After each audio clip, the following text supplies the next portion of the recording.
Voilà, je vais vous présenter mon premier webinaire intitulé Research for Life, la bibliothèque qui vous ouvre ses portes. Et je suis particulièrement fière de pouvoir le présenter en français. J'espère que cette présentation vous ouvrira toutes ses portes à Research for Life et elle durera environ 15 minutes et puis elle se terminera par vos éventuelles questions.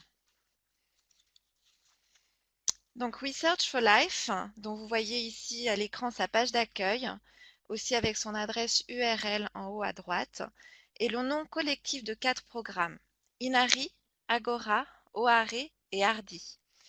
Ces programmes offrent aux pays à faible revenu un accès gratuit ou à faible coût à des revues académiques scientifiques et spécialisées à renommée internationale.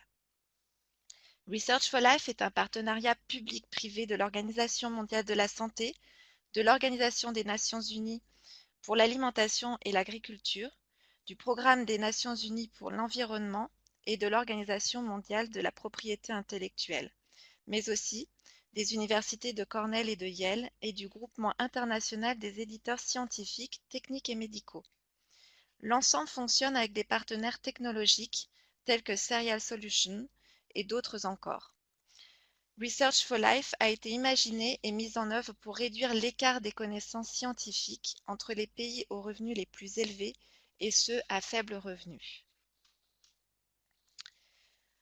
Pourquoi l'information est-elle primordiale à la fois pour les chercheurs, pour les universitaires et les décideurs politiques, mais pour nous tous finalement, puisqu'elle nous permet d'améliorer notre vie ordinaire ou du moins de vivre une vie plus confortable. Si l'on s'imagine, par exemple, on a besoin d'acheter une nouvelle machine à laver, il est important d'avoir aussi des connaissances sur ce qui se fait, sur ce qu'il y a pour faire des comparaisons. Donc là, c'est pas un niveau scientifique, mais l'information reste importante. Ou par exemple, si je suis ingénieur ferroviaire et je dois construire un pont et je n'ai aucune information sur les points de rupture des matériaux que j'utilise. Et enfin, un troisième exemple qui est indiqué sur ce slide, c'est si j'ai un potager et que je ne sais pas quelle est l'orientation du soleil ou quelle plante a besoin de tel engrais ou de telle terre pour mieux pousser.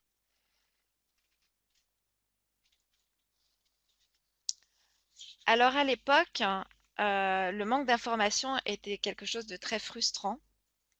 Et tous ceux qui ont connu sa barrière en ont souffert, hein, cette barrière du manque d'information. Et voilà pourquoi Research for Life est la bibliothèque qui a ouvert les portes à une foule d'informations primordiales. En effet, si on regarde les étudiants en médecine dans des années lointaines, ils apprenaient grâce aux notes de leurs maîtres de conférences qui eux-mêmes avaient pris des notes à leur époque. Donc l'information était peut-être pas des plus à jour. Ou alors les bibliothèques des universités avaient des livres, mais ils étaient vieux, voire obsolètes. Et les responsables gouvernementaux faisaient des politiques sans avoir accès aux dernières connaissances en santé publique ou en recherche agricole. Donc voilà, c'est un scénario que des pays à revenus plus faibles ont rencontré encore dans les années 90.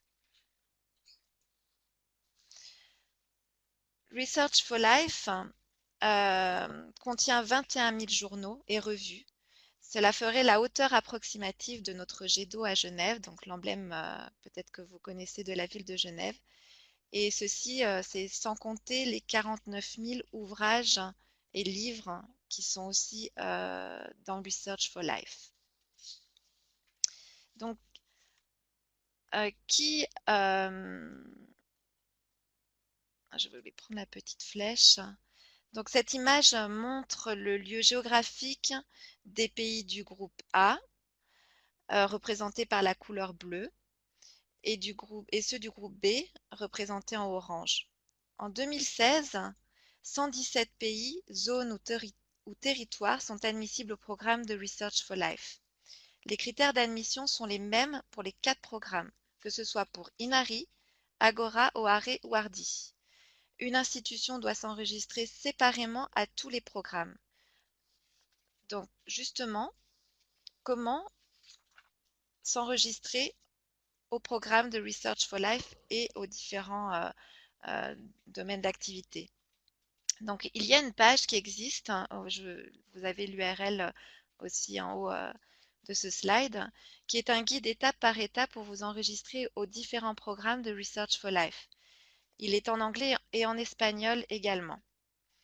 En suivant ce guide, vous vous assurez un enregistrement plus rapide pour Inari, Agora, Ohare ou Hardy, en sachant qu'un seul programme peut être sélectionné durant l'enregistrement. Vous devez utiliser le formulaire pour vous enregistrer à un programme et chaque enregistrement à un programme est donc fait séparément.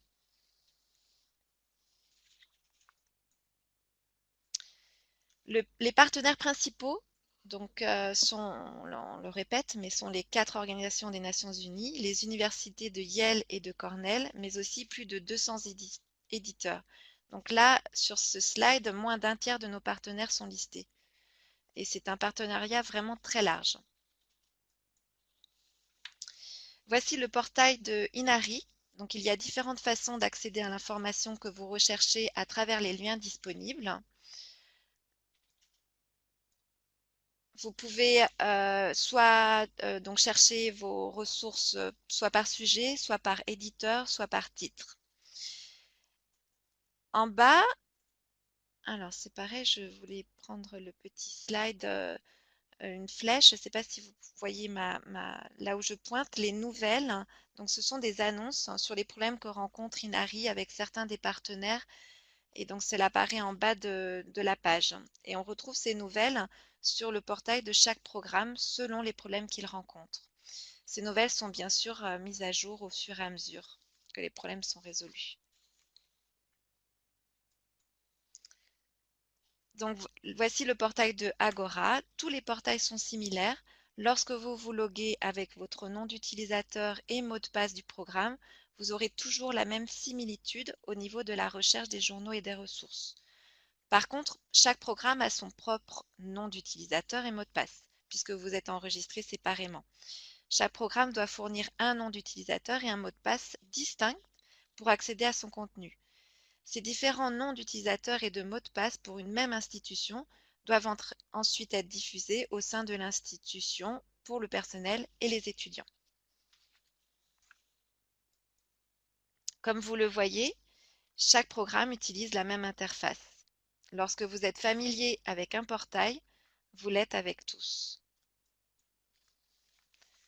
Hardy est le petit dernier de Research for Life. C'est le programme qui a rejoint Research for Life le plus récemment.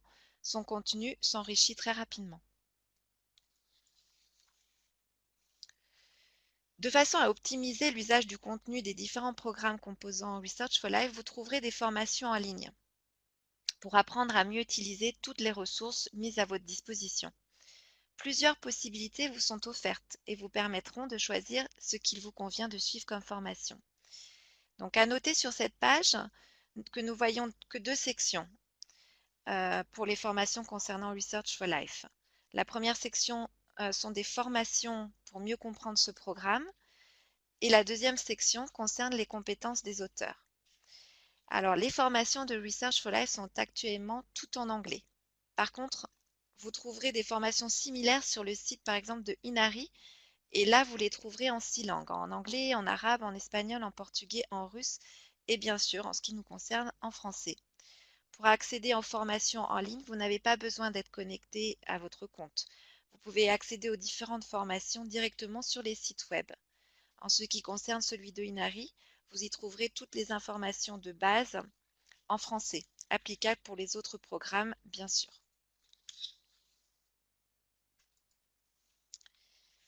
Donc revenons au site de Research for Life et aux 4 autres sections, donc qui sont les suivantes. Où là, on a les outils de gestion de référence, les liens aux formations des 4 programmes qui constituent Research for Life, des cours et des workshops en ligne et des formations de stratégie marketing et de communication. Dans Reference Management Tools, on trouve les outils de gestion des références tels que Mendeley. Vous pouvez apprendre comment l'utiliser en suivant la formation. C'est la version de base de Mendeley. Ou alors vous pouvez apprendre tout sur Zotero. C'est en open source. Et ces outils sont disponibles pour nous tous, même en dehors du programme Research for Life. Les présentations montrent comment télécharger les logiciels et comment utiliser les nombreuses options, comme créer les remarques en fin de page ou indiquer les bibliographies dans des différents formats selon ce que vous demandent les éditeurs, par exemple en format APA, Harvard ou Vancouver Styles. Si on revient maintenant sur la section sur les compétences des auteurs, on trouvera une série de présentations ainsi que des exercices sur les thèmes suivants. Comment lire un papier scientifique, comment écrire un papier scientifique, mais aussi des informations sur ce qu'est le plagiat et la propriété intellectuelle, sur les bibliographies sur le web, ainsi que des réponses aux questions les plus fréquemment posées.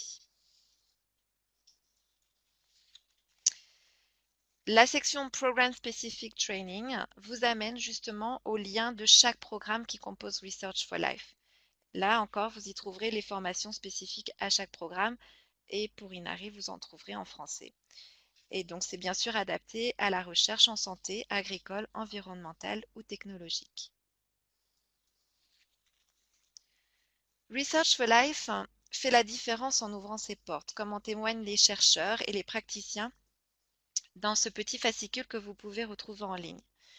Cette fois, c'est un petit livre, donc toujours en anglais, et nous allons en voir un exemple.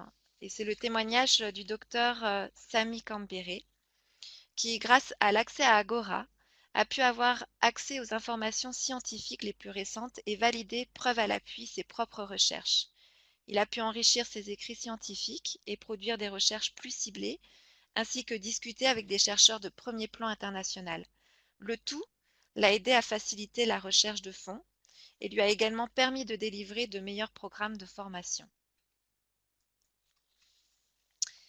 Research for Life a un impact également sur les bibliothécaires. En effet, l'association de Research for Life à une bibliothèque est une combinaison idéale, voire idyllique. Là encore, vous le trouverez ce fascicule qu'en anglais, mais pareil, on va pouvoir voir ensemble un exemple, celui de Shaba Shabana, qui est une bibliothécaire passionnée qui vit aux Maldives, aux îles Maldives. Elle dit que si nous encourageons les gens à utiliser Research for Life pour leurs recherches et leurs publications, nous construisons le pays. Elle rajoute que c'est son but de prendre part à ces changements futurs. Elle croit en la qualité, en la pratique fondée sur les données probantes, en la littérature scientifique. Cela permet aux chercheurs et aux étudiants qui travaillent dans le domaine de la science environnementale de trouver les moyens adaptés pour protéger l'île des menaces du changement climatique mondial. Elle dit que nous éduquons aujourd'hui les étudiants qui deviendront les décideurs politiques de demain et elle finit en disant que Research for Life peut aider à prendre de meilleures décisions et de pouvoir les expliquer. Alors depuis peu, il existe un outil de promotion sous forme de poster en français. Donc je vous l'ai mis à l'écran et vous le retrouverez sur le site de Research for Life sous Media Center. Donc il y a des liens pour Media Center avec différents outils de promotion, dont celui-ci qui est en français. Voilà, donc je voulais vous remercier d'avoir suivi ce webinaire. Si vous avez des questions en ligne, je vais tâcher d'y répondre.